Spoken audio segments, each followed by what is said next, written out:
Ludovic Marcelius.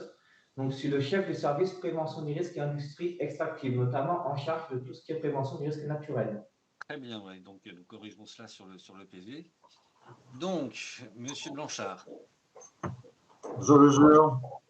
Je vous remercie. Monsieur Ferreira. Je le jure. Merci beaucoup. Alors, écoutez, je vous propose de suivre le même ordre pour les interventions.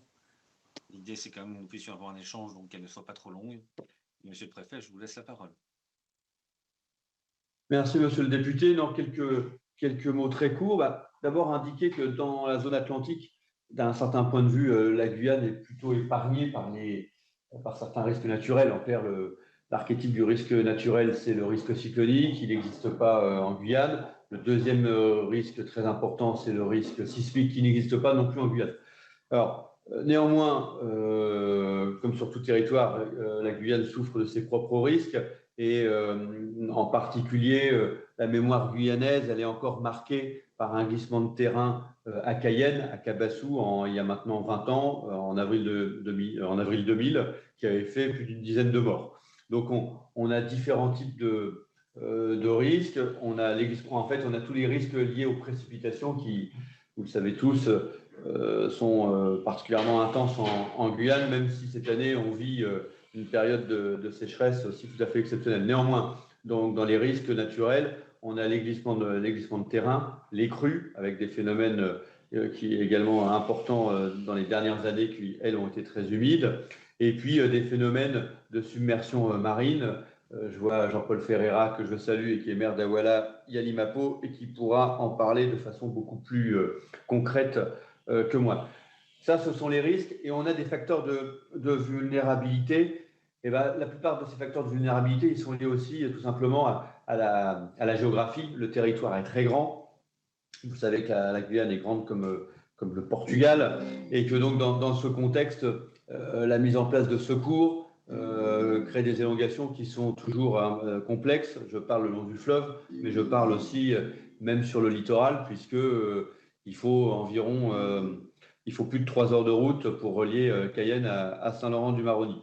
La deuxième contrainte au-delà de l'élongation, c'est la nature de l'habitat dans les deux grandes zones qui sont l'île de Cayenne et puis l'ouest avec Saint-Laurent-du-Maroni. Il y a une présence très importante de l'habitat spontané et qui évidemment a été construit sans tenir compte des risques naturels et donc avec, comme on dit d'un point de vue technique, un aléa particulièrement intense. Voilà.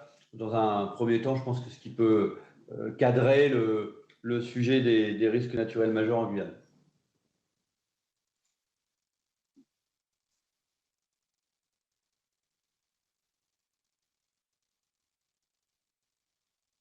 Alors, monsieur le député, on ne vous entend pas. Je pense que votre micro est coupé. C'est exact, vous aviez raison. Votre voisin veut-il compléter quelque chose ou est-ce que je passe à d'autres interlocuteurs? Non, pour l'instant, moi, c'est bon, c'est parfait. Pour l'instant, ça va, très bien. Mon voisin est d'accord avec ce que je dis, ce qui me rassure. Ce qui est plutôt rassurant, en effet, oui, c'est mieux dans ces cas-là. Monsieur Blanchard, je vous en prie.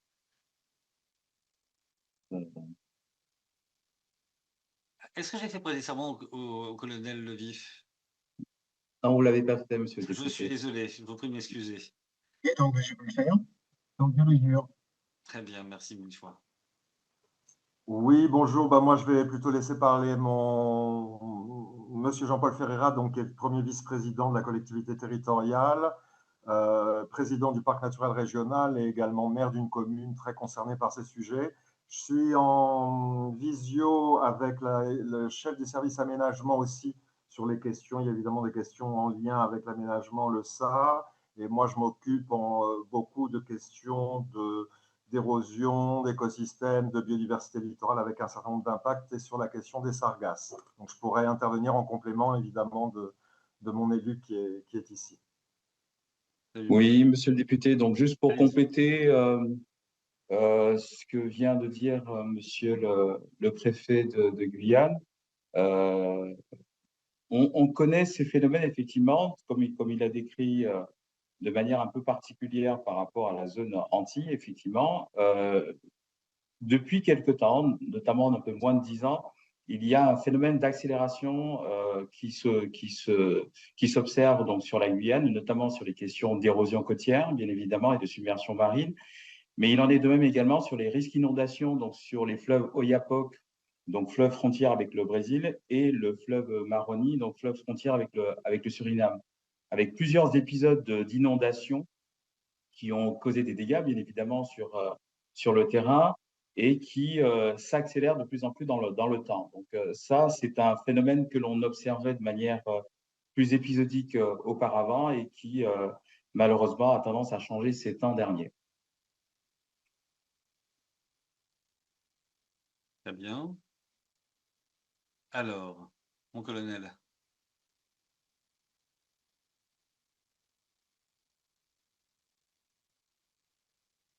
Ah, on ne vous entend pas. Il faut remettre votre micro. Comme je ne vous jetterai pas la pierre, l'ayant oublié moi-même. Donc, allez-y. Oui, monsieur le député. Donc, je disais que par rapport aux descriptions précédentes, je rajouterais simplement que, comme l'a cité monsieur le préfet, la saison de sécheresse assez importante génère aussi des nouveaux risques comme les feux de végétation assez importants. On s'attend donc probablement dans les années à venir à devoir lutter contre ce risque, qui s'y prépare justement en faisant l'acquisition de moyens spécifiques pour cela. Donc réellement aujourd'hui, parmi tous les risques naturels, je pense qu'on peut rajouter ce risque de feu de végétation à grande échelle. Merci beaucoup. Monsieur le député, oui, phénomène de sécheresse qui a aussi ses impacts sur les différents fleuves. Et on l'a vécu dans une période très, très récente encore en Guyane, avec un assèchement quasiment donc, des lits de fleuves, avec toutes les conséquences que vous pouvez imaginer, surtout sur des lieux uniquement accessibles par le fleuve ou par avion, quand les choses fonctionnent correctement. Très bien. Est-ce que quelqu'un veut ajouter quelque chose par rapport à cette première volée d'intervention, va-t-on dire? Bien, ça, je ne vois pas de desiderata. Je vais commencer par une première question et puis après je passerai la parole. Je vais passer la parole à ma collègue Nathalie Bassir que je salue, si c'est elle qui est derrière cet écran. L'objectif de cette commission d'enquête, c'est de non seulement regarder quel était l'état des lieux des risques naturels sur les différents territoires et avec une extrême diversité. On a bien vu que ce n'est pas tout à fait la même chose d'être en Polynésie, en Guyane ou même à Mayotte, où on vient de découvrir un volcan sous-marin. Le président Kembane pourrait vous en parler. Mais aussi de voir dans quelle mesure les territoires sont préparés à la réalisation des aléas. Donc, j'aimerais bien que vous reveniez sur cette capacité que vous avez à gérer ces aléas. Donc, j'ai bien noté que tout n'était pas, on était assez loin des problèmes cycloniques et des problèmes sismiques, mais sur les autres aléas. Et puis, ce qu'on nous avait fait aussi, c'est l'imbrication possible des désordres. Des aléas peuvent non seulement avoir un impact direct, mais aussi favoriser la diffusion de pollution. Et je pense qu'en Guyane, en matière de pollution, je crois qu'il y a quand même deux, trois endroits où c'est un peu compliqué. Donc, est-ce que c'est vrai ce que je raconte, ou est-ce que c'est quelque chose qui est plus compliqué? Dans le cas de la Guyane, compte tenu de l'extrême étendue et de la dispersion de la population sur un territoire qui est gigantesque et compliqué en termes d'accessibilité, comment du coup est organisé est-ce qu'il y a est-ce que les plans hors sec, comment sont révisés les plans hors sec, comment sont-ils déterminés, est-ce qu'il y a des exercices qui permettent de vérifier le fait qu'on arrive à atteindre facilement les populations éventuellement isolées? Et puis j'aurais deux dernières questions. D'une part, comment est assurée ce qu'on appelle ailleurs la diffusion d'une culture du risque, et donc la promotion des gestes qui sauvent ou de l'organisation qui sauve auprès de la population. Et une dernière question dans cette première approche, c'est comment intégrez-vous, on a parlé d'aléas qui devenaient plus intenses, depuis une dizaine d'années, de modification en fait d'un environnement qui change sous l'impact de ce qu'on se connaît bien malheureusement, qui est le changement climatique. Comment intégrez-vous et comment révisez-vous vos plans et votre programmation, ou le PPNR par exemple, le PPRN par exemple, pour pouvoir intégrer cette trajectoire prévisible malheureusement du changement climatique. Alors, qui voudrait commencer par répondre?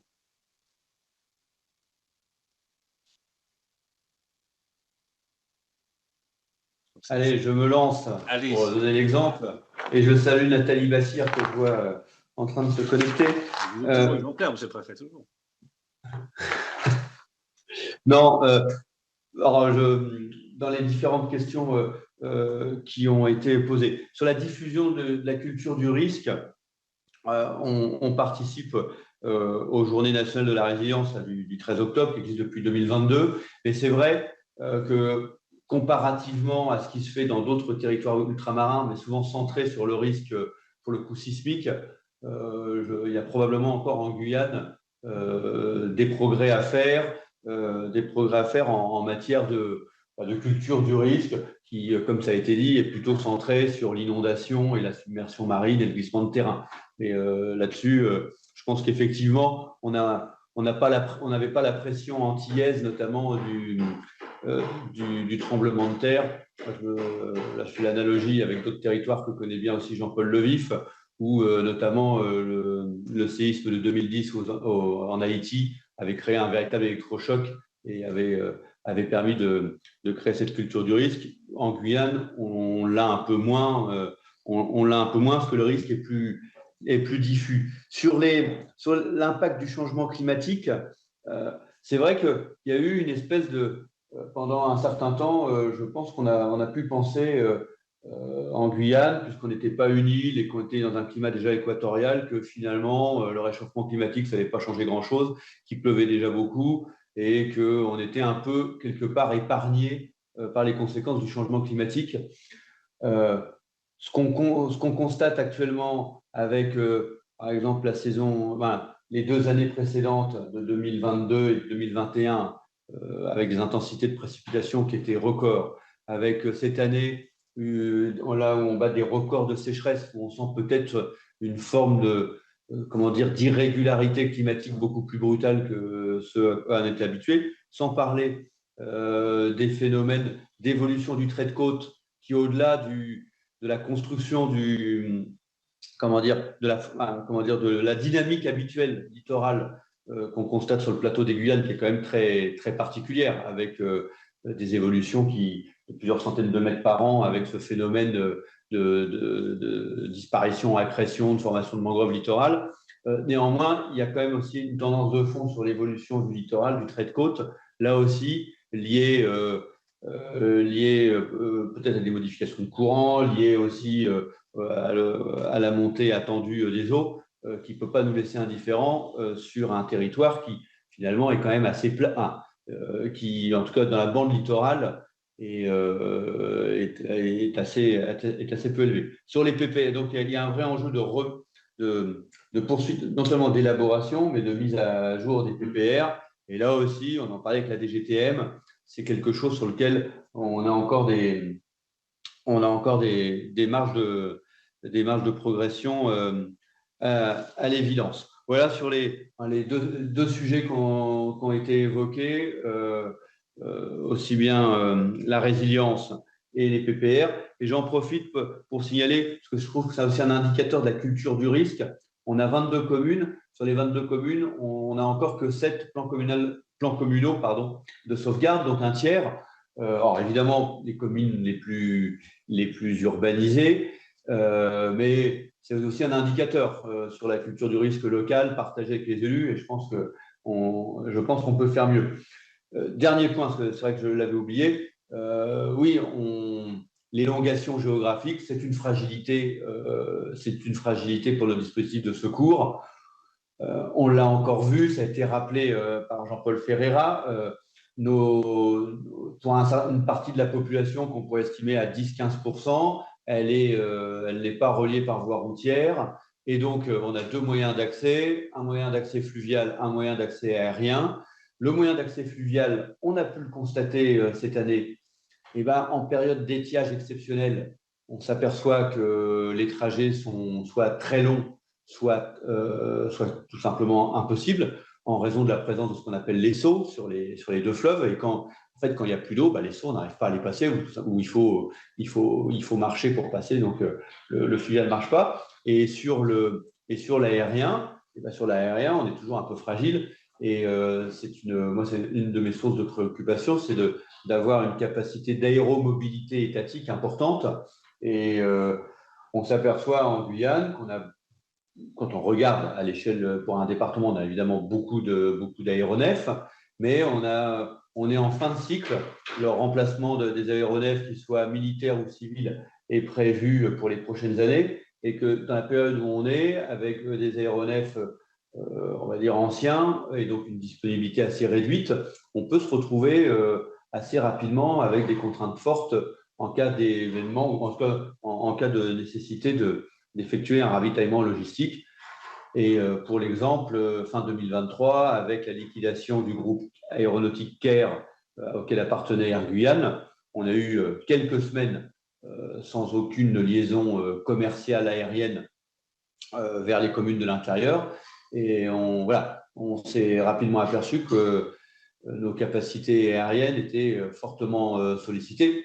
Je ne parlerai même pas pour transporter les passagers, mais au moins pour ravitailler en alimentation ou en gaz un certain nombre de communes, à commencer par Maracassoula. Donc ça, c'est une vraie fragilité, c'est une vraie complexité. C'est, je pense, un des défis les plus importants pour le directeur du SDIS, d'être capable d'avoir des moyens, d'être capable de répondre dans chaque commune du département au risque. On a évoqué celui du feu de forêt, mais tout simplement le feu classique. Là, on n'est plus sur les risques majeurs, mais le feu classique, quand il a lieu, par exemple, dans des communes comme Saül, qui sont, on n'aura pas d'intervention, il n'y aura pas d'intervention au niveau, de renfort avant plusieurs heures. Donc, il faut être en capacité d'avoir des capacités de réaction assez rapides et assez locales. Ça, c'est un défi. Ça vaut pour l'ensemble des risques. C'est une vraie complexité pour nous dans ce domaine-là, dans l'exercice de cette responsabilité. Oui, pour compléter sur ces aspects de culture du risque, monsieur le député, on est dans un contexte, le mot revient à chaque intervention, dans un contexte particulier. Effectivement, par rapport au fait qu'il y ait certains risques qui n'existent pas sur le territoire et qu'il y en ait d'autres qui étaient jusqu'à une période récente un peu des risques plus irréguliers, dira-t-on, dans le temps. Et le fait qu'en Guyane, on ait par ailleurs donc en présence sur ce territoire plus d'une trentaine de langues maternelles avec des approches culturelles différentes liées aux questions de gestion d'espace, etc. C'est par exemple sur le Maroni plus de 200 campus, c'est-à-dire des petits villages qui sont essaimés sur tout le long du fleuve comme ça. En amont, c'est également la complexité et l'accès au français qui est compliqué pour certaines cultures parce que effectivement, ce sont des populations qui n'ont pas la langue maternelle, enfin le français comme langue maternelle. Il y a aussi la question liée à ces villages essaimés sur les fleuves, le fait que ces populations ont eu, donc, dans une période encore récente, cette habitude un peu nomade de s'installer au fil des zones de chasse, de pêche ou des zones de culture. Donc ça aussi, c'est ancré et c'est compliqué dans des situations comme cela, donc d'arriver à adapter au mieux, en tout cas, la question du message lié au risque que l'on connaît et qui s'accentue depuis quelques années. Il y a aussi la connaissance, bien évidemment, vous l'avez, sur les phénomènes d'inondation dont je vous ai parlé tout à l'heure, puisque vous parliez à un moment donné des risques éventuels liés aux questions de pollution. Je rappelle la situation, là encore, particulière de la Guyane, avec un certain nombre de sites d'orpaillage illégaux qui, lessivés par ces fortes pluies, peuvent avoir toutes les conséquences que vous pouvez imaginer en termes de déversement sur les différents cours d'eau et, in fine, donc, vers les consommateurs soit de poissons, soit d'eau, parce que des fois, les problèmes se posent aussi à ce niveau-là. Concernant la question des plans de prévention des risques naturels, on s'est aperçu, hein, je suis élu depuis un peu plus de 20 ans aujourd'hui, on s'est aperçu que le choc dont parlait Monsieur le Préfet tout à l'heure, donc de l'année 2000 avec cet éboulement donc sur la zone de Cayenne, ce choc a été effectivement brutal et ça a été aussi l'occasion pour les services de l'État de remettre à jour quelque part les questions de plan de prévention des risques qui, par rapport au fait qu'on n'était pas dans la situation des Antilles, etc., n'étaient pas forcément traités à leur juste valeur à ce moment-là. Donc très rapidement, l'État a lancé un certain nombre de plans, et notamment nous sur Awala et Alimaco, puisque on l'a rappelé tout à l'heure, je suis aussi maire d'une petite commune donc dans le nord-ouest de la Guyane, et on s'est aperçu que c'est à ce moment-là que l'État a pris les choses en main pour essayer de faire en sorte de répondre aux différents risques que l'on connaissait déjà sur le territoire. Sur la question de l'adaptation de tout cela, il est bien évident que on est actuellement en pleine révision du schéma d'aménagement régional, ici en Guyane, que l'on a lancé au niveau de la collectivité territoriale de Guyane. Et dans ce cadre-là, on s'est aperçu, au bilan que l'on effectue au fur et à mesure du début de cette révision, qu'il y a un certain nombre de phénomènes, évidemment, qui n'avaient pas été pris en compte, qu'il faut absolument mettre dans ce nouveau document en révision et avec tous les éléments et conséquences que l'on peut imaginer en termes d'intervention, bien évidemment, des collectivités, mais également des services de l'État sur ces questions.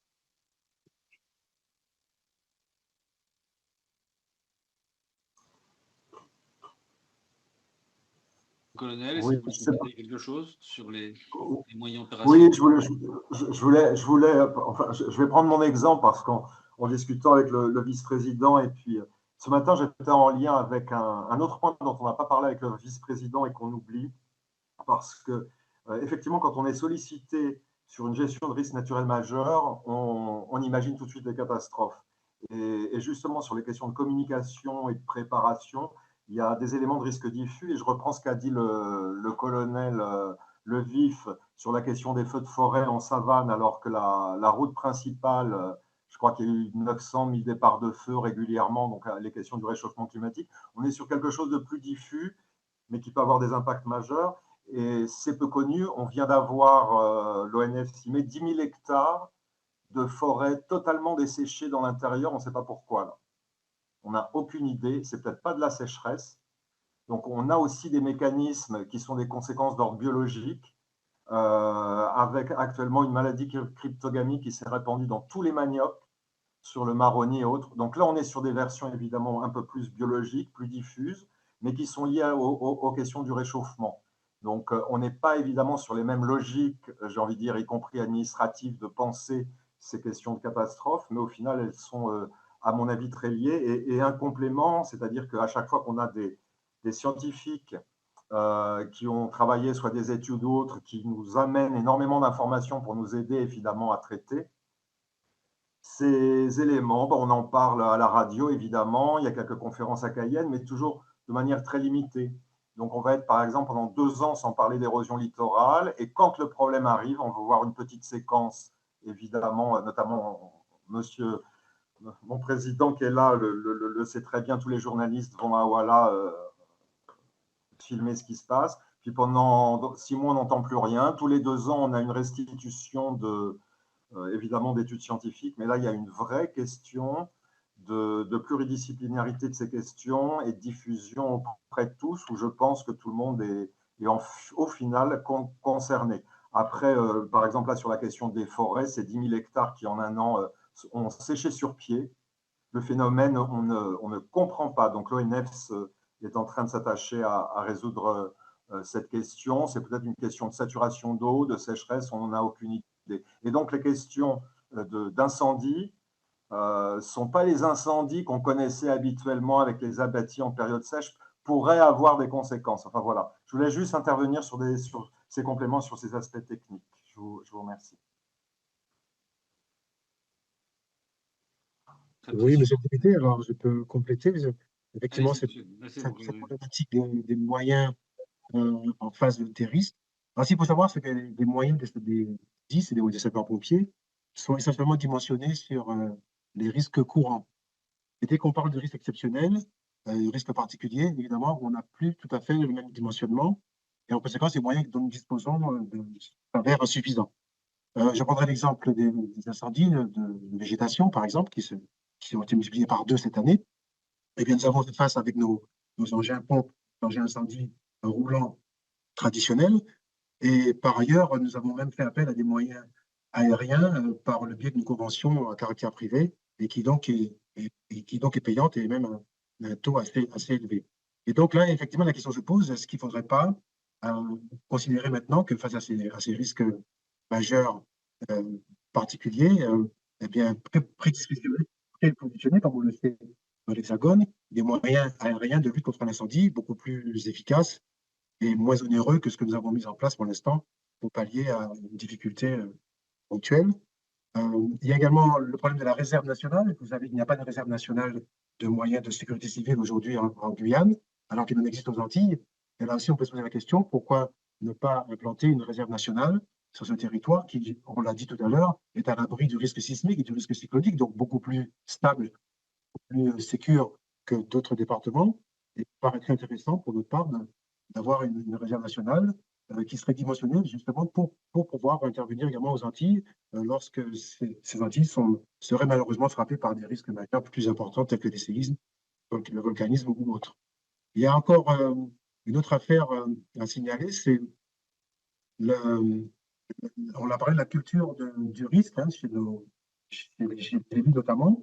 Et là, il faut savoir qu'en ce moment, à l'heure où nous parlons, il y a une formation qui se tient aux Antilles, dans laquelle nous avons placé 5 officiers qui, justement, seront en mesure, eh bien, quelque part, à travers l'action sur le sol guyanais, en mesure de sensibiliser les élus et de les former un peu plus, en tout cas, à la culture du risque, pour que, justement, eh bien, tous les plans prévus, les plans hors sec, les PPRN et compagnie, puissent être bien agencés et que nous puissions les conseiller en la matière. Donc, il y a effectivement aujourd'hui pas mal d'initiatives qui sont en place, mais si je devais résumer ma pensée, nous sommes encore dans un fonctionnement insuffisant par rapport à la montée des risques qui a été évoquée tout à l'heure.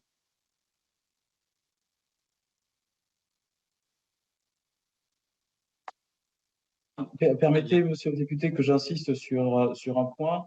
Cela a été évoqué par monsieur le préfet dans ses premiers propos, la question de ce que l'on appelle gentiment l'habitat spontané, qui est évidemment de l'habitat illégal, et qui dit illégal,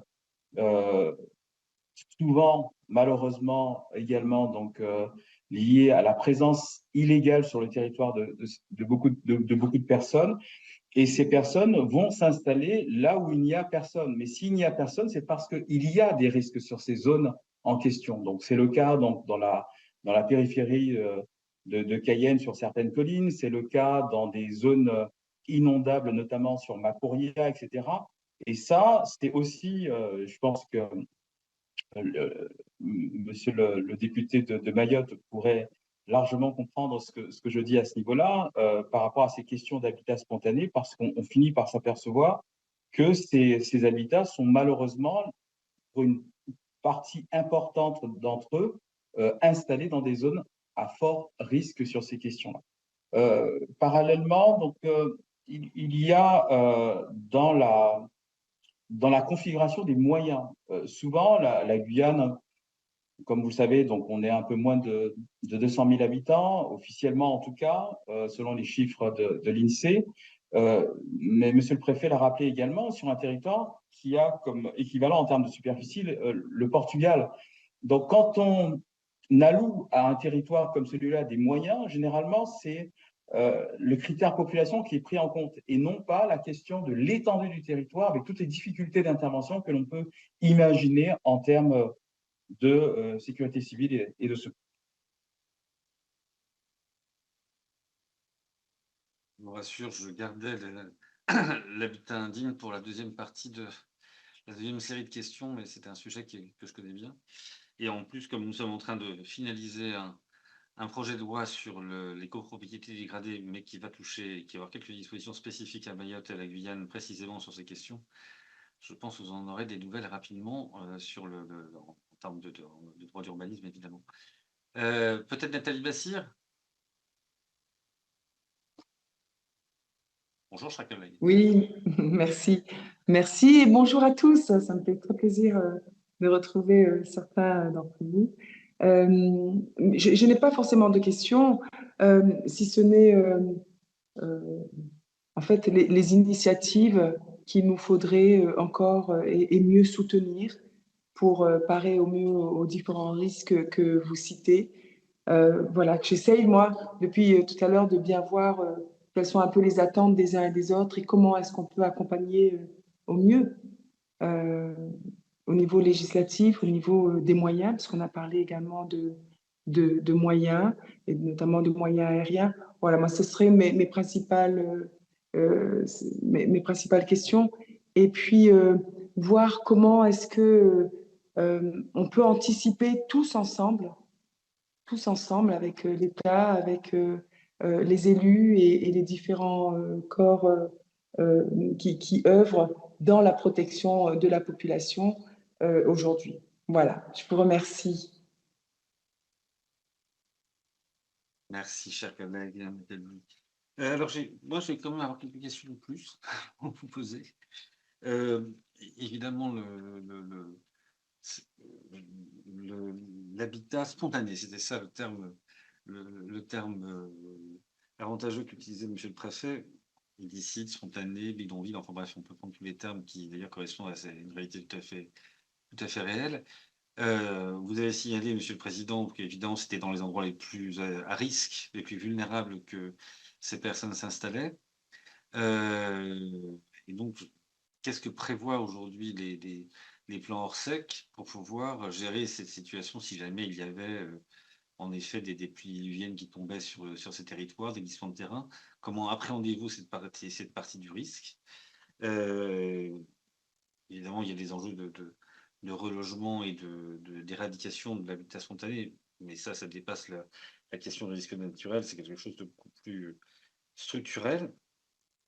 Donc, on a parlé de la connaissance de la population, de ces enjeux. Je voulais vous poser aussi des questions. Donc, il y a une difficulté sur l'accès aux populations en cas de sinistre, en cas d'aléa.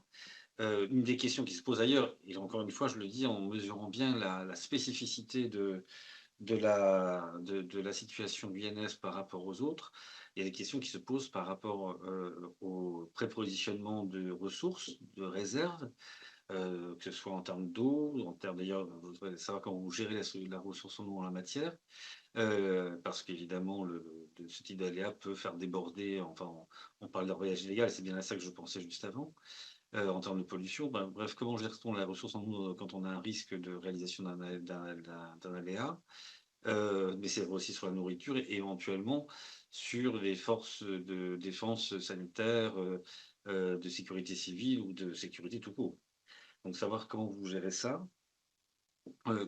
Quel rôle, selon vous, peut avoir l'écosystème naturel? Les mangroves sont réputées pouvoir absorber assez largement les problèmes de submersion côtière. On a parlé du trait de côte, avec toutes les difficultés là-dessus, et j'aimerais aussi savoir quels sont les programmes en la matière de gestion de ces écosystèmes. On n'a pas parlé des sargasses, que vous abordez, enfin si vous l'avez abordé très rapidement en début d'audition, mais j'aimerais bien que vous nous en parliez cette fois-là.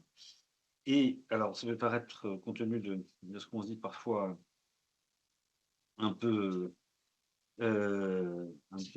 comment dire, illusoire comme question, mais pour autant, un des sujets, c'est de l'assurance des biens en cas de sinistre. Il est clair que c'est encore plus vrai quand on est sur un risque cyclonique ou un risque sismique, où là, quand on regarde ce qui s'est passé à Saint-Martin, c'est 95% des bâtiments qui ont été touchés. Je pense que, enfin, j'imagine difficilement qu'il y ait un aléa qui touche tout le territoire en même temps compte tenu de sa taille, mais enfin, pour autant, il peut y avoir des dégâts importants. Quel est le taux de couverture des biens par les assurances? Comment vous traitez cette question, la non-couverture des biens par les assurances? J'imagine qu'il y a une proportion non négligeable. Je crois qu'en Guadeloupe, on est à 60% simplement contre 97% sur l'Hexagone. Je ne sais pas combien, j'ai pas en mémoire ce que c'est sur la Guyane. Et puis, une dernière question que je voulais vous poser aussi, c'est évidemment, il y a le Brésil, il y a le Suriname. Les aléas peuvent toucher aussi bien, enfin, n'obéissent pas aux frontières. Quels sont les degrés de coopération avec ces autres quels sont les éléments de coopération avec ces pays tiers?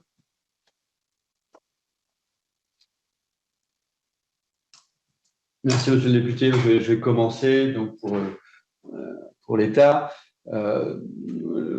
La députée Bassir vous a interrogé sur les moyens et les dispositifs. La conviction que j'ai après 6 mois dans ces fonctions, c'est que dans les premiers moyens dont on a besoin, c'est, genre, je le disais tout à l'heure, c'est l'aéromobilité.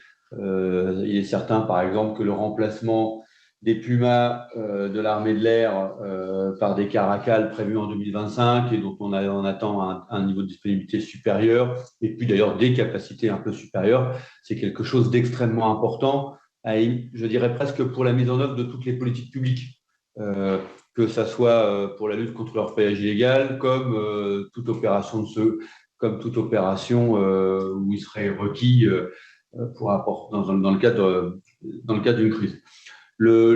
En termes de dispositifs plutôt réglementaires ou législatifs, ça a été dit par Jean-Paul Ferreira et j'y adhère évidemment, c'est que finalement notre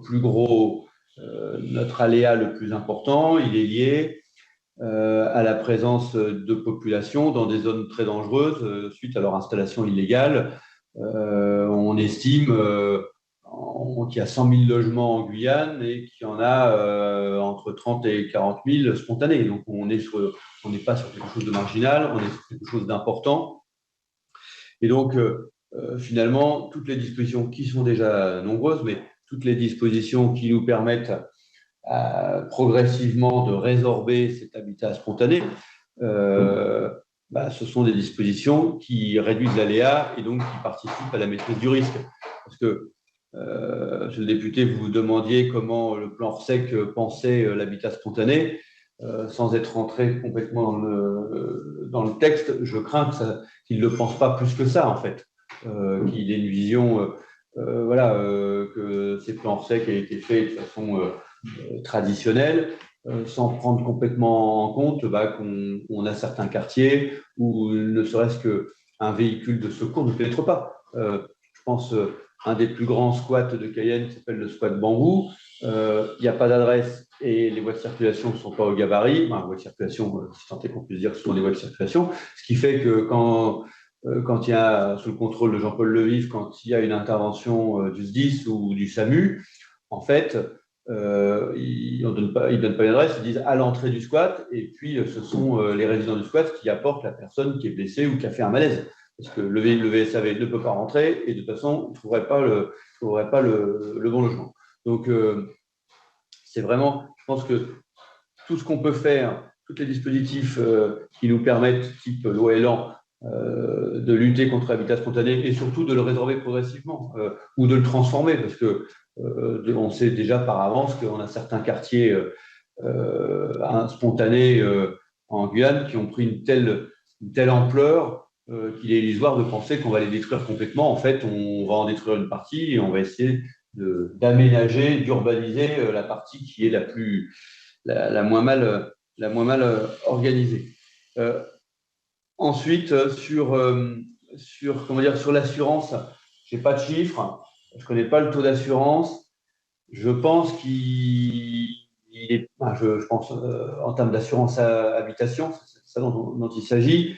À mon avis, il est assez peu élevé, quoi. Je serais étonné qu'il soit très important. En revanche, à ma connaissance, pour avoir reçu il n'y a pas très longtemps la Fédération des assurances, il n'y a pas de refus d'assurance. Il n'y a pas ces difficultés qu'on peut rencontrer parfois aux Antilles avec le risque cyclonique ou sismique. À ma connaissance, il n'y a pas de refus, mais simplement on est dans une population, compte tenu du taux de pauvreté, et puis aussi, on parlait du phénomène migratoire, il y a un chiffre qu'il faut avoir en tête. c'est 36% de la population qui est étrangère en Guyane. Et dans la tranche des actifs, des 30 à 55, l'INSEE donne 45%. Donc, il n'y a pas de territoire analogue, à part peut-être Mayotte, mais sinon, on a une proportion de population étrangère qui est 36%, c'est 4 fois la proportion nationale. Pour aller sur la coopération, je laisserai Jean-Paul préciser, mais on a des conventions de coopération avec les 2 États frontaliers. Après, il faut avoir en tête que l'assistance qu'on peut attendre du Suriname, ce n'est pas non plus les États-Unis. Donc, c'est plutôt nous qui irons les aider. D'ailleurs, on l'a fait il n'y a pas très très longtemps dans un accident minier où on a réussi à projeter avec un CASA de l'armée de l'air une équipe du SDIS pour faire du sauvetage des bleuements. Je pense qu'il ne faut pas avoir d'espoir trop important quand même côté Suriname. Côté Brésil, là encore, il faut avoir en tête qu'on est frontalier avec le Brésil, certes, mais avec l'État de l'Amapá, qui est l'État le plus pauvre de tout le Brésil. Donc, il n'y a pas non plus les moyens extraordinaires, mais néanmoins, l'Amapá, c'est quand même un État où il y a une population importante, et donc, ça fait partie des compléments qu'on peut avoir, notamment vis-à-vis d'Oiapoque ou Oiapoque. Là encore, c'est 2 heures de route par rapport à Cayenne, et donc, pas mais là Jean-Paul pourra compléter, mais au moins sur des risques courants, on peut imaginer des scénarios de coopération assez intéressants. Voilà ce que je peux dire sur les questions qui nous ont été posées. Alors, je vais compléter peut-être avant que le colonel puisse préciser les choses. Oui, je suis bien conscient que ce n'est pas Suriname qui va venir nous sauver. Par contre, je ne suis pas sûr que si jamais il y a un problème sur le Maroni, l'aléa climatique et le souci de respecter la frontière. Et donc, on risque d'avoir des désordres des 2 côtés et des mouvements de population qui existent déjà sur le Maroni, avec des gens qui vont chercher refuge de ce côté-là s'ils le peuvent. Encore davantage que ce qui se passe aujourd'hui.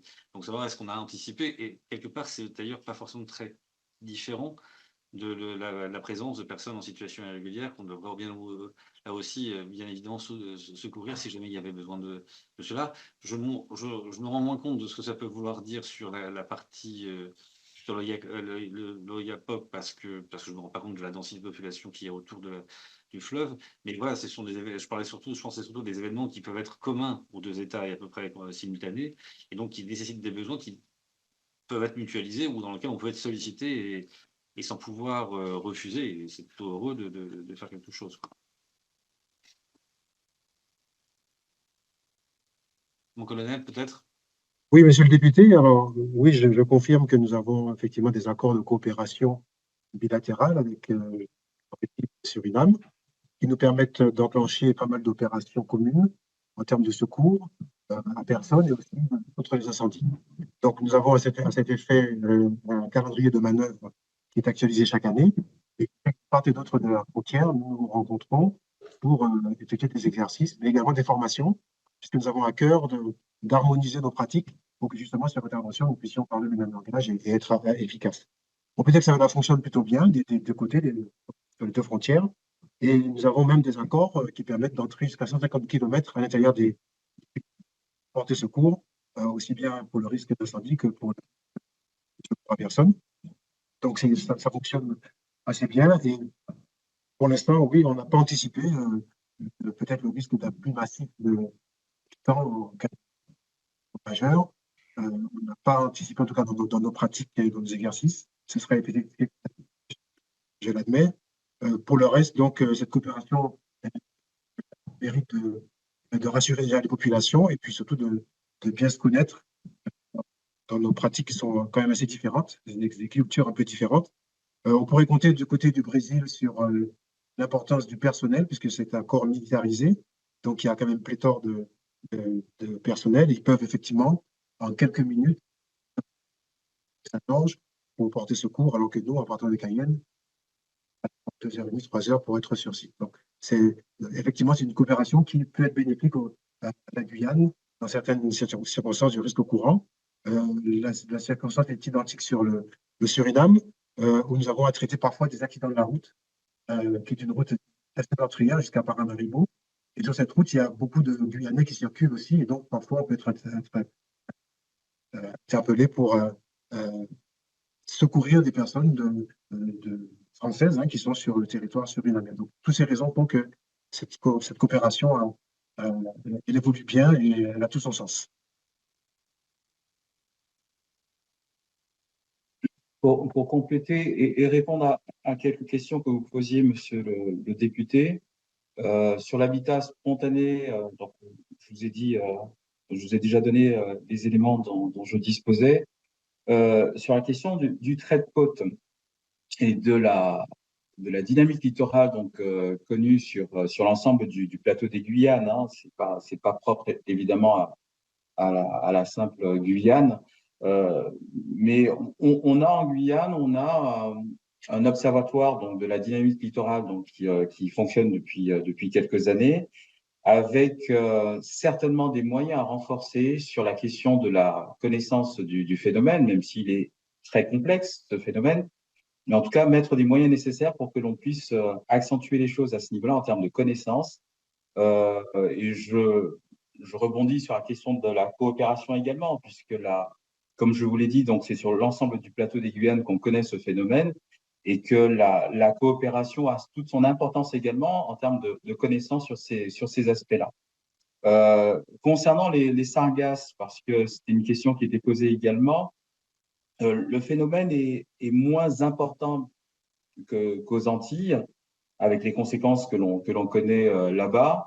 Mais effectivement, on a eu quelques épisodes comme ça, mais avec cette dynamique littorale donc qui a un sens particulier, donc qui remonte le plateau des Guyanes, effectivement. Donc, une fois que l'on a cette présence d'algues sargasses, très rapidement, donc ça repart de manière quasi naturelle avec la courantologie connue. Il n'empêche que ce phénomène est un phénomène récent, en tout cas en termes d'observation, avec les impacts que cela a, non seulement aux Antilles, mais également en Guyane, même si ces impacts sont moins importants. Là encore, la question de la connaissance, la question de la manière dont ces sargasses évoluent et évolueront certainement demain encore, nous intéresse pour ne pas se retrouver dans les situations que connaissent actuellement nos amis Antilles. Sur la question des assurances des biens, je rejoins complètement monsieur le préfet là-dessus. Effectivement, si aux Antilles, pour ne faire que cette comparaison, on est déjà largement en deçà de ce qui peut exister sur l'Hexagone, vous imaginez amplement la situation ici en Guyane, au-delà des questions d'habitat spontané qui évidemment ne font pas recours à ces questions d'assurance, mais même des habitations construites légalement ne sont pas forcément couvertes par des assureurs. C'est un phénomène sur lequel il faut en tout cas une situation sur laquelle il faut absolument qu'on puisse travailler pour que l'on puisse pas se retrouver à traiter cet aspect-là a posteriori suite à des situations d'urgence. Après, on a des situations particulières sur le territoire guyanais. Si je reviens à la question de certaines localités sur le fleuve, etc., si je prends le fonds Barnier, par exemple, qui a toute son utilité, même si effectivement il pourrait être renforcé sur le territoire de l'Hexagone, mais ce fonds a le mérite d'exister et de pouvoir intervenir dans certaines situations de ce type. Or, ici, on s'aperçoit, et c'est le cas par exemple pour Awalay et Alimapo, on est dans une situation foncière particulière où on est sur un usufruit sur terrain d'État, donc je ne rentrerai pas dans les détails, mais tout ça pour dire que les personnes qui habitent sur ce territoire n'ont pas de titre foncier officiellement. Donc, au regard d'ailleurs des notaires, nous serions des squatteurs sur terrain d'État. Mais bon, ça, c'est le terme utilisé par les notaires. Mais tout ça pour dire que dans de telles situations, il nous faudrait réfléchir en tout cas au niveau de l'État et au niveau territorial sur des solutions possibles d'indemnisation qui sont liées à des territoires avec des appréhensions d'espace particulières.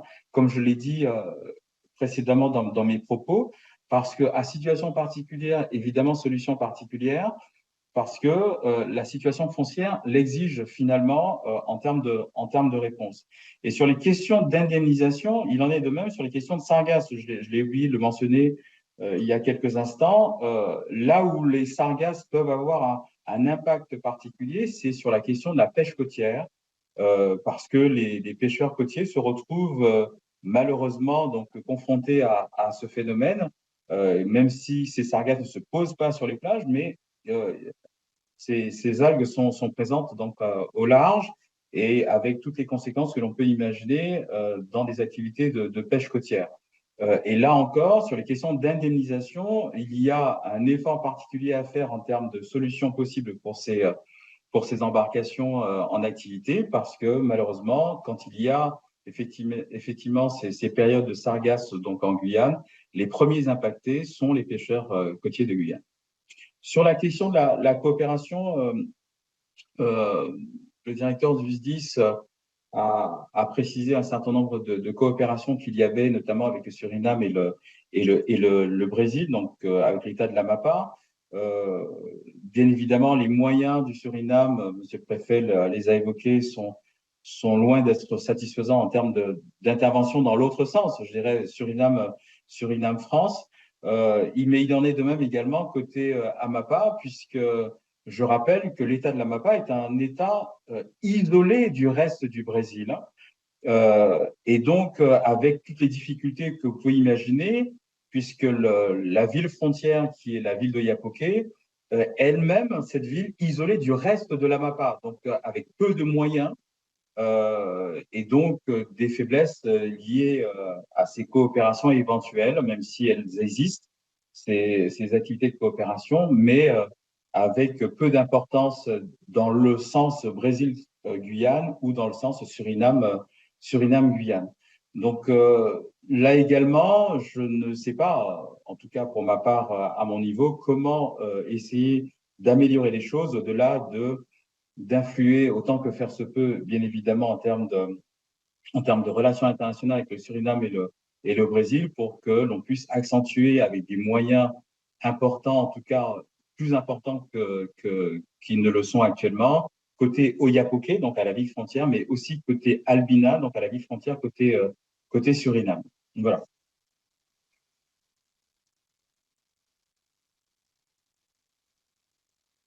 Je vous remercie.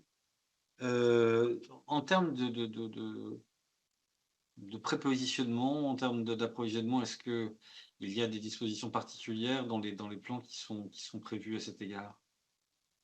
Parce qu'on a quand même maintenant, malgré tout, une connaissance qui s'affine au fur et à mesure des ADA et même s'il s'agit de niveaux de précipitation ou alors, pas de glissement de terrain, évidemment, par nature, enfin, on a du mal à les prévoir, mais en tout cas, ce qui est de précipitation, est-ce qu'il y a une politique de prépositionnement des moyens?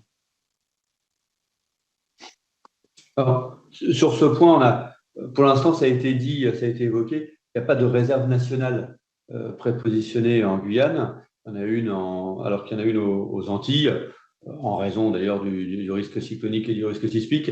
Et c'est un sujet sur lequel l'état-major interministériel de zone travaille pour qu'on ait une capacité déjà prépositionnée en Guyane. Après, Jean-Paul Levige expliquera peut-être, on a le sujet de la Guyane, on pourrait dire, il est triple, donc il y a Cayenne, mais il y a comment dire, un pôle de population aussi important et croissant qui est à Saint-Laurent-du-Maroni, et puis après, il y a la capacité à atteindre dans un délai raisonnable les communes de l'intérieur. Moi, ce que j'observe depuis que je suis là, c'est qu'on a un manque aussi de moyens prépositionnés de production d'eau, de production d'eau limitée, et d'être en capacité, quand on a des difficultés d'approvisionnement d'eau de communes qui sont au bord d'un des fleuves. C'est assez paradoxal, mais même en étant au bord du Maroni, on peut avoir non pas un problème d'eau, mais un problème de qualité d'eau. On n'a pas pour l'instant de capacité de projection de petites unités de potabilisation qui nous permettraient de répondre rapidement aux difficultés rencontrées. Mais en tout cas, s'agissant de la réserve nationale, je peux confirmer que, voilà, que c'est un sujet sur lequel on travaille avec la Direction générale de la sécurité civile pour avoir déjà des matériels prépositionnés, adaptés à la nature des risques auxquels est soumis la Guyane.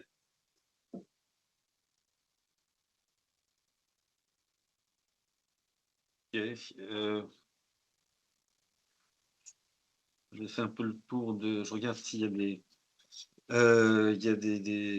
Alors oui, même si encore une fois c'est un sujet qui dépasse très largement le problème des risques naturels. Du coup, comment essayez-vous de contenir la progression de l'habitat spontané? Et sachant que c'est quelque chose qui m'intéresse plutôt, ces questions, vous le savez.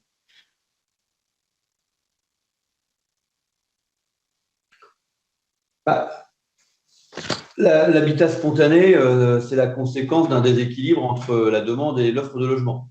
Donc, on travaille sur les deux termes.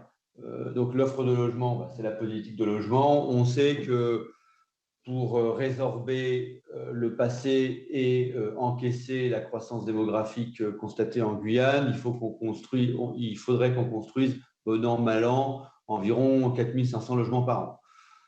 Pour l'instant, on en est à la moitié. Donc, mais en tout cas, c'est tout le développement du logement. Et quand on dit du logement en Guyane, c'est aussi du logement social compte tenu de la structure c'est-à-dire des revenus de la population. Après, limiter la demande, un des principaux moteurs de la dynamique démographique en Guyane, c'est l'immigration. C'est l'immigration directe. Donc là, c'est le solde migratoire, et puis aussi c'est aussi l'immigration, j'allais dire l'effet indirect de l'immigration, avec un taux de fécondité des personnes étrangères en Guyane qui est significativement supérieur à la moyenne de la Guyane. Un chiffre qui peut être donné pour donner un ordre de grandeur, on estime qu'environ un quart des naissances en Guyane sont de mamans haïtiennes. Je ne parle pas d'origine haïtienne, je dis haïtienne, de nationalité haïtienne. Alors que la population, les ressortissants haïtiens représentent plutôt environ 10-12% de la population. Donc, sur cette politique publique, comme d'autres politiques publiques d'ailleurs, on a d'abord évidemment de mettre en œuvre, là, s'agissant du logement, une politique du logement dynamique, avec en tête que le principal frein à la construction de logements en Guyane, c'est le foncier. Quand on dit le foncier, ça a l'air toujours paradoxal dans un territoire aussi gigantesque, c'est ce qu'on appelle le foncier aménagé, le foncier avec des VRD sur lequel on peut donner des droits à construire. Ce foncier-là, en revanche, il est rare. Il est rare, et c'est pour ça que l'État, en 2016, a créé les PFAG pour essayer d'amplifier et de démultiplier la capacité à mettre à disposition du foncier aménagé. On n'y est pas encore. Les PFAG a été créé il y a 8 ans. On espère qu'on va rentrer dans la période où les PFAG va commencer à délivrer du foncier aménagé à la hauteur des besoins de logement. Il n'est pas le seul opérateur, mais en tout cas, il est l'opérateur principal. Et puis, comme je le disais, sur la demande, c'est la mise en œuvre d'une politique migratoire, alors qui en Guyane, évidemment, n'a pas la même pas du tout pensée de la même façon qu'à Mayotte. L'histoire de la Guyane, c'est un pays, je reprends les termes qui sont souvent utilisés, un pays mosaïque, c'est un pays gigantesque, et c'est un pays qui longtemps a souffert d'une sous-population. Je rappelle que dans les années 60, au moment où le général de Gaulle, en 64, annonce le programme spatial, la Guyane, elle a environ 10 fois moins d'habitants. Il n'y a pas 300 000 habitants, il y en a plutôt un peu plus de 30 000. Je n'ai pas le chiffre exact, mais c'est de cet ordre-là. Donc, le phénomène migratoire en Guyane, il est pensé différemment, j'allais dire, par la population qu'à Mayotte. En revanche, il a un effet qui, lui, est relativement similaire. C'est dans cette croissance démographique, la capacité qu'on a dans l'ensemble des politiques publiques à étaler la montée en charge. On parle du logement, on pourrait dire la même chose dans le domaine de l'éducation, on pourrait dire aussi dans le domaine de la santé, par exemple. Donc, sur la résorption de l'habitat spontané, ce n'est pas juste une question de volontarisme, il suffit d'aller démolir des habitations spontanées. On n'est pas dans ce phénomène-là. Quand on a près de 30 à 40% d'habitat qui est spontané, c'est bien qu'on est dans un déséquilibre structurel de l'offre et de la demande de logement. Et c'est sur ces deux leviers qu'on doit jouer pour essayer de retrouver l'équilibre. Et ensuite, quand on a retrouvé l'équilibre, de pouvoir résorber de façon efficace l'habitat spontané. Pour l'instant, l'habitat spontané est en progression. Il n'est même pas contenu, il est toujours en progression parce que les chiffres que je vous donnais, pour l'instant, la production de logements reste encore inférieure à la croissance de la demande de logement. Alors, j'entends bien, on s'éloigne un peu de notre sujet principal, mais pour autant un petit peu quand même. Comme à Mayotte et comme dans d'autres endroits sur l'Hexagone, une partie de la population qui est en demande de logement ne peut pas être logée dans du logement social. Parce qu'en effet, elle n'a pas de titre de séjour sur le territoire et on ne peut pas l'intégrer comme ça. Du coup, c'est l'hébergement plutôt qui est de nature à sécher la. Alors, je sais bien que, comme dans les bidonvilles de Mamoudzou, j'imagine bien qu'il y a dans ceux de Guyane des personnes qui sont en situation régulière et des personnes même qui sont guyanaises et françaises. Mais pour autant, la majorité, je pense, est plutôt de la personne sans titre de séjour. Et là, on est sur de l'autre économique. Est-ce que là-dessus, il y a un traitement spécifique d'hébergement? En fait, nos capacités d'hébergement sont absolument déjà saturées par un autre phénomène qui est la demande d'asile des proches et des moyens orientaux. La situation est la suivante. Donc, sur l'immigration régionale qui est haïtienne, brésilienne, surinamaise, dans cet ordre-là, on s'aperçoit que les personnes ne sont pas dans des dispositifs d'hébergement. D'ailleurs, on n'aurait pas la capacité à les héberger, mais qu'ils sont logés dans des logements, dans des habitats spontanés que je qualifierais de communautaires. En fait, il y a des communautés d'accueil, il y a des squats qui sont avec des populations d'origine différentes, mais en tout cas qui sont dans cet habitat spontané. Et je pense que l'ordre de grandeur des populations qui sont dans ces habitats spontanés et qui n'ont pas de titre de séjour dépasse largement de plusieurs ordres de grandeur les capacités d'hébergement qu'on pourrait mettre en œuvre en Guyane. Actuellement, nos capacités d'hébergement d'urgence classique et d'urgence demandeur d'asile, pour tout englober, elles sont à 1200, 1300 places. Le président Ferreira parlait de la difficulté de mettre en œuvre le fonds Barnier parce qu'il y avait un problème de titrisation des biens. Est-ce qu'on en est où par rapport à ça?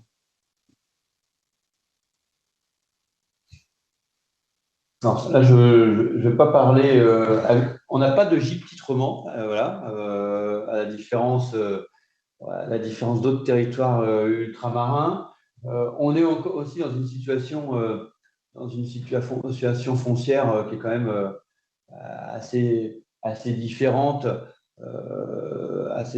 Je pense notamment des Antilles. Il n'y a pas de sujet des 50 pas géométriques, par exemple, mais on a des désordres fonciers assez classiques, notamment liés aux indivisions. Je pense plutôt dans les endroits urbains, les plus urbanisés, les plus anciens, comme à Cayenne. Mais c'est vrai qu'on n'a pas d'organisme spécifique en Guyane et je n'ai pas entendu de projet, à ma connaissance. En tout cas, ce pas des sujets qui ont été évoqués depuis que j'ai pris mes fonctions sur la mise en œuvre d'une politique de titrisation renforcée. Le sujet foncier en Guyane, il est d'une nature différente.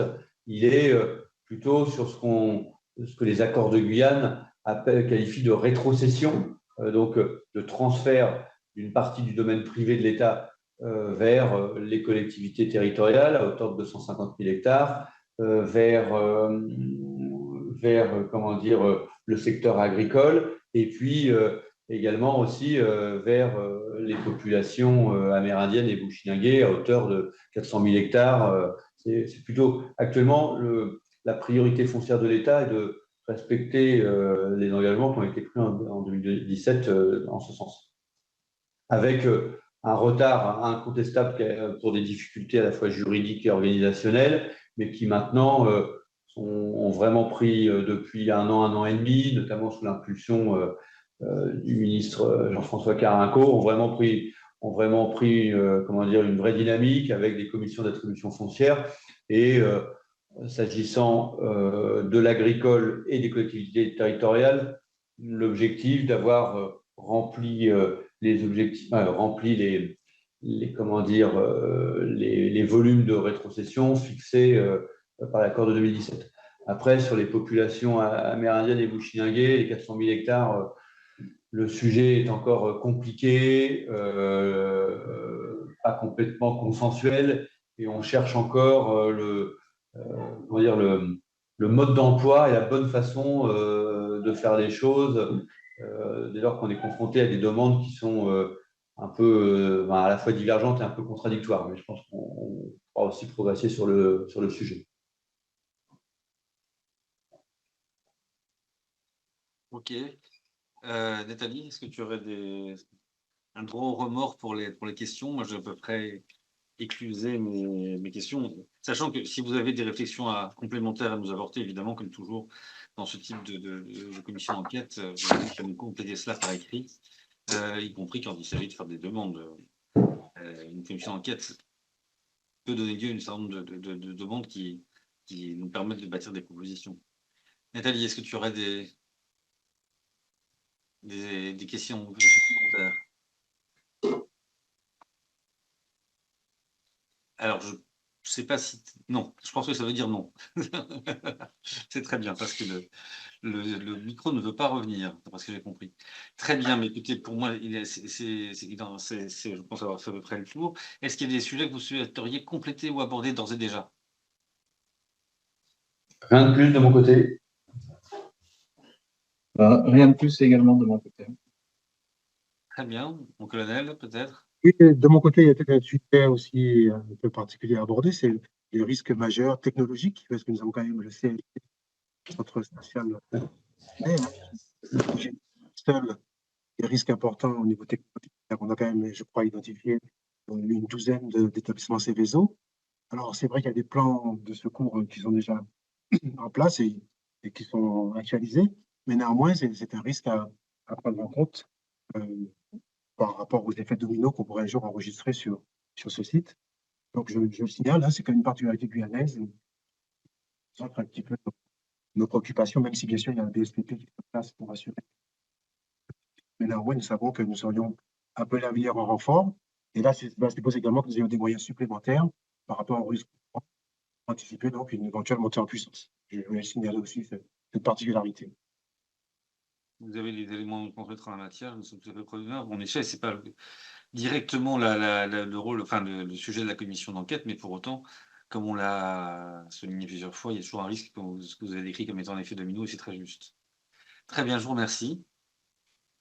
Bien, écoutez, encore une fois, je laisse un droit au remords à qui voudrait faire une dernière intervention.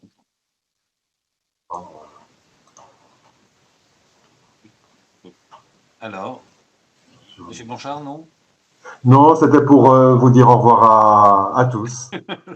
Très bien, mais écoutez, merci à tous et donc au revoir et Monsieur le Préfet, au plaisir de vous revoir bientôt. Alors, il est quelle heure chez vous? 12h30 pratiquement. 12h30? Alors, bon appétit, donc, dans ce cas-là. Merci à vous. Merci beaucoup. À bientôt. Au revoir. Au revoir.